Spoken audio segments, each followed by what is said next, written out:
দেশে কর শনাক্তকরণ নম্বর বা টিআইএনধারীর সংখ্যা প্রায় 1,20,00,000, কিন্তু সদ্য সমাপ্ত অর্থবছরে আয়কর রিটার্ন জমা দিয়েছেন মাত্র 42 লাখ মানুষ।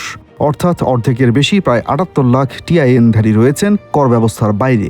গত 31 মার্চ শেষ হয়েছে রিটার্ন দাখিলের বর্ধিত সময়সীমা।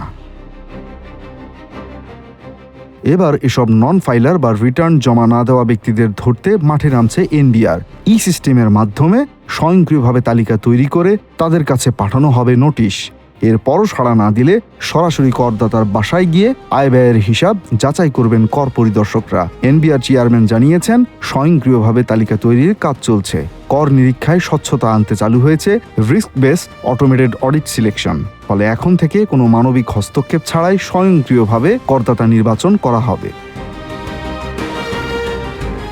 রিটার্ন জমা না দিলে করদাতাদের পড়তে হবে চরম আইনি ও আর্থিক ঝুঁকিতে। গুনতে হবে সর্বনিম্ন 1,000 থেকে সর্বোচ্চ 10% পর্যন্ত জরিমানা। সেই সাথে বকেয়ার উপর প্রতি মাসে 2% অতিরিক্ত কর। বাতিল হতে পারে সঞ্চয়পত্র বা বীমায় পাওয়া কর রেয়াত সুবিধা। আটকে যেতে পারে চাকরিজীবীদের বেতন।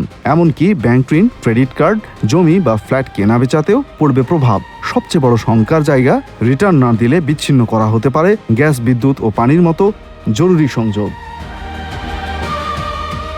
রাজস্ব আদায় বাড়াতে এবং কর ফাঁকি রোধে ইতিমধ্যে বিশেষ টাস্কফোর্স গঠন করেছে এনবিআর। পণ্য কেনাবেচায় কিউআর কোড যুক্ত করে ট্র্যাকিং বাড়ানোরও পরিকল্পনা চলছে। সংস্থাটি বলছে, চলতি অর্থ বছরে রাজস্ব আদায়ে গতি আনতে এই কঠোর নজরদারি অব্যাহত থাকবে। আরিফিন আল ইমরান, RTNN।